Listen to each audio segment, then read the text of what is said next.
Hi, I'm Roxanne Richardson, and this is Technique Tuesday. In this week's Technique Tuesday video, I'll demonstrate the various ways that I use spreadsheets to track my knitting projects. Whether it's to track yarn usage so that I know I have enough yarn for a project or if I need to buy more, to keep track of multiple things that are all happening at the same time in the project, or just to make sure I'm going to meet a deadline by hitting progress goals on time. I use spreadsheets for all of these purposes. I'll be showing examples of spreadsheets with varying amounts of complexity to demonstrate how they might be used depending on your needs. Now, I use LibreOffice for my spreadsheets, which is a free open source program, very much like Word. But I'll upload these spreadsheets to Google Sheets and link them down below so that you can look at them in more detail and alter them for your own purposes. So this spreadsheet is a fairly simple spreadsheet in terms of getting it set up, but it really shows quite a few of the uses of a spreadsheet for tracking a project. I would use this for tracking boring projects that are really long and kind of a slog. So this spreadsheet is an example of a blanket that I might knit. So it would take a long time and there's nothing interesting going on. I'm doing a repeat over and over and over again. It's just a rectangle. I can also use it to track my yarn usage in case I'm not 100% sure I have enough, or maybe I'm using a published pattern, but I decided to make it a little wider or a little longer than the pattern called for, and I'm not 100% sure I have enough yarn. I can keep track of how much yarn I'm using, and I will know early on if I'm going to have enough yarn based on the size that I want to knit this. And the other thing this is really good for is if I have a deadline. I could just have a imaginary deadline because I just want to get this thing done at some point. I want to have a plan for that. Or I can have a very real deadline, a birthday party, a holiday, a shower, something like that, where I want it done by a certain date. So I need to know how much I need to knit each day or each week in order to get it done by the deadline. So let me show you how I set this up. So at the beginning, at the top, you can see some column headings. So I basically go through the pattern or the project and I transfer it into a spreadsheet. Now, in the case of a blanket, there's a cast on, there's a border, and then there's a bunch of repeats that I do until the end when there's another border, and then I bind off. So for this project, I cast on 200 stitches, and that never changes. The next column is saying how many rows am I working this instruction for or this section for. So the cast on is 1 row, the border might be 6 rows, and each repeat might be 10 rows. So this is telling me how many total stitches in this line. So this is 1 row long, so it's 200 stitches, but this is 6 rows long. So you're multiplying these two together to get the 1200. And these two together to get to the 2000. Here I've got a running total, so I'm keeping track of how many total stitches I'm going to be knitting or have knit at this particular point. At the bottom, at the very bottom, this number right here is the total number of stitches that I'm going to have, at least at this point, at the beginning of the plan. This is how many stitches I think I'm going to have. So when I figure out this total, I label this cell. And so you can see up here the label for this cell is called total stitches. Every spreadsheet has a way of managing names for cells in LibreOffice, which is what I'm using. It's up here is where I can manage names, add them, things like that. So I name this cell, the total stitches, and then I always put my row gauge at the very top. And so my row gauge is 7 rows per inch, and I call that row gauge. So when I am looking at things like the total number. I can keep track of the total number of rows I also have, and then I can divide that by my row gauge, and this is going to tell me how long I expect the project to be at this point. And so I can monitor this as I go along, and if I realize I get to row 126 and I only have 16 inches, I'm like, oh, my row gauge isn't what I thought, and I can recalculate my row gauge, change it up here, and then I can see how that affects the total length, and if I need to add more, and then how that's going to change the total number of stitches. The other thing that I do is I always divide whatever the running total is by the total number of stitches and have it present as a percentage. So I can see what percent of the way I am I'm finished. So I like to track my projects in Ravelry. And in Ravelry, you can update your progress in 5% increments. So if I got down here and I was 25%, I'd go into Ravelry and update that. That's just something that I like to do, but I do like to keep track of where I am. As I am going through a project and I'm working things, I will strike that out so that I know where I am. And again, I can look and see, is this actually the length that I wanted or not? I can tell when I finish the skein. I will do that for each of my skeins, all of that. So if I have a deadline that I want to make, maybe I give myself a deadline of 10 weeks or 20 weeks or whatever it is, I can highlight those particular places where I get to that stitch count so I know what my goal is. I can come over here and say, this is my goal for, let's say, November 30th. And I can see if I'm keeping track on that or not. I could have an extra column. To the left, I could have, like, if I wanted to do one repeat each week for 40 weeks, I could have the date next to here, and I would always be able to see, am I keeping up with that or not? And if I'm ahead of that, that gives me a little cushion for some week when I might not feel like working it. But I can always see how I'm doing and making sure that I am keeping up with what I wanted. Now, let's say I did figure out that my row gauge was wrong, and then I'm actually, instead of 7 rows per inch, 7.5. So I'm going to go up here, and I'm going to say I'm actually at 7.5 rows per inch, and I can come down here and see that, well, then the blanket's only going to be 55 inches long at this point, and I might have to add a few repeats to this. So I might add 3 more repeats, and I would come down here and make sure I'm updating everything here. And so now I'm back up to 59 inches, which is close enough to 60 for me. But I can also see that I am going to be working more stitches. And now, instead of needing 8.8 skeins, which is really 9, I'm going to need 9.4 skeins. So I'm going to need to buy another skein. So this is helpful, keeping track of the yarn usage and how much yarn I actually need to use in something like this.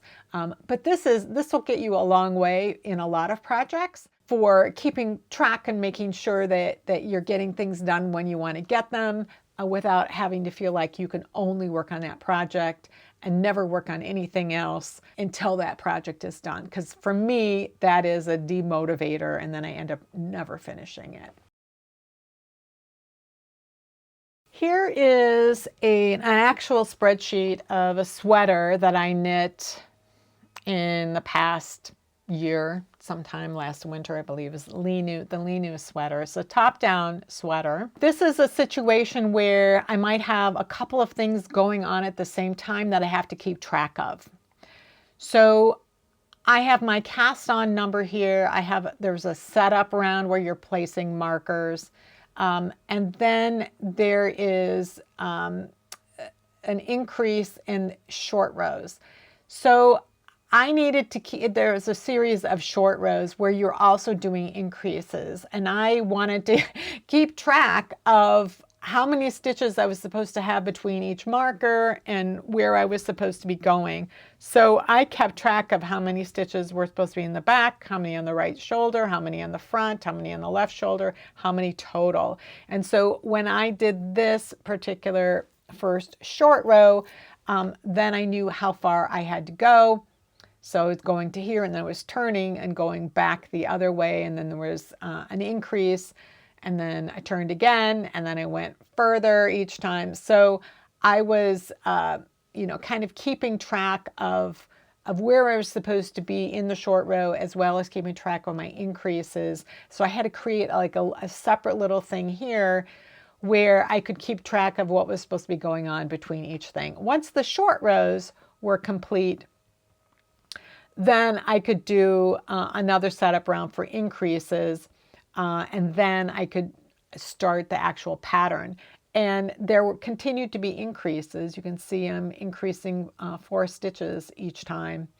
That continued to happen.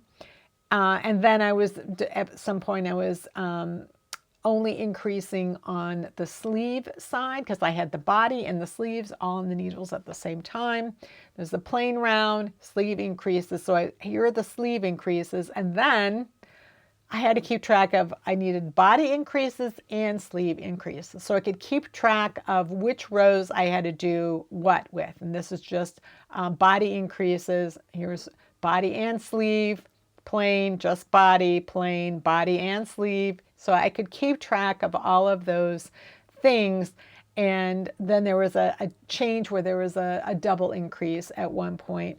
So I can still refer to the actual instructions, but the spreadsheet helps me keep track of where I actually am in the pattern, and to be able to find that a little bit more easily. So then I divide out, and then I'm just working the body, and that's pretty straightforward. But you can see over here, this is where I ended skein 2. I had estimated that I was going to end skein 1 here, but I ended up being able to go a bit further, and I ended skein 2 here. I'm just working the body. I ended skein 3 here. So I was keeping track of my yarn, making sure that I was going to have enough. And then here's my twisted rib, and then I've got decreased rounds. I'm picking up stitches for the sleeves, all of this. So I keep track of that, and with enough of a shortcut that it's not too much text, but enough information that I realize that I actually have to change my stitch counts and my shaping. And all along here, I'm keeping track of how long that sleeve actually is, so that how long it's supposed to be, and then I'm measuring it. I'm like, is that actually right? So that I can alter the number of plain rounds that I'm working if it turns out my sleeve is too long or is going to be too short. I can alter that. So you can, I'm pretty sure the pattern had a specific number of rounds to work between each of the sleeve decreases, and I modified that based on what my gauge is. But if I had short sleeves, short arms or long arms, I would have also had to modify that, and I would be able to tell, well, what is that actually going to be as I'm working, so I can keep track of it. So another thing I sometimes do is kind of just keep track on what days I'm working on something. So if I had a specific deadline and I needed to work a certain number of stitches every single day in order to meet my deadline, I wouldn't be skipping around like this is March 16th, March 17th, March 23rd. So there were 6 days when I didn't work on this. But I didn't have a deadline. I was just wanting to see how many actual days of knitting this was taking me. I tend to, because I've done spreadsheets so much, I kind of have a sense of how many stitches on average in a day that I might knit. And it tends to be 2,200. That doesn't mean I knit 2,200 stitches every day. That means over time, like over the course of a week, I might knit 15,000 or something like that.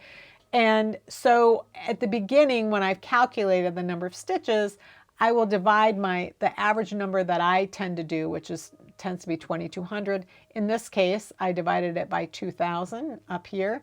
I wasn't as optimistic, apparently. I was also working with 2 strands of yarn held together that were kind of sticky, so it was slowing me down a little bit. So I thought with this many stitches, it'd probably take me about 22 days to knit this if I did 2,000 stitches a day. And you can see at the beginning, I did less than 1,000, then I did 2,000, then I did, some days I was doing 3,000, some days I was doing 500. I kept track of what my average number of stitches were per day, and based on that, what my actual average number was, how many days I thought it was going to take me to actually finish.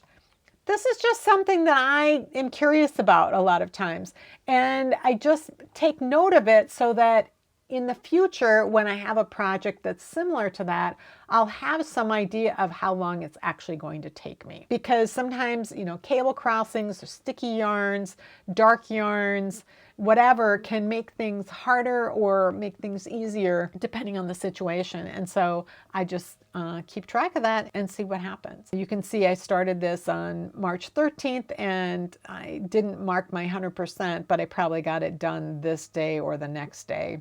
So it took me about the number of days that I expected. I predicted it would take me about 22 days, and it took me somewhere 20, 21 days.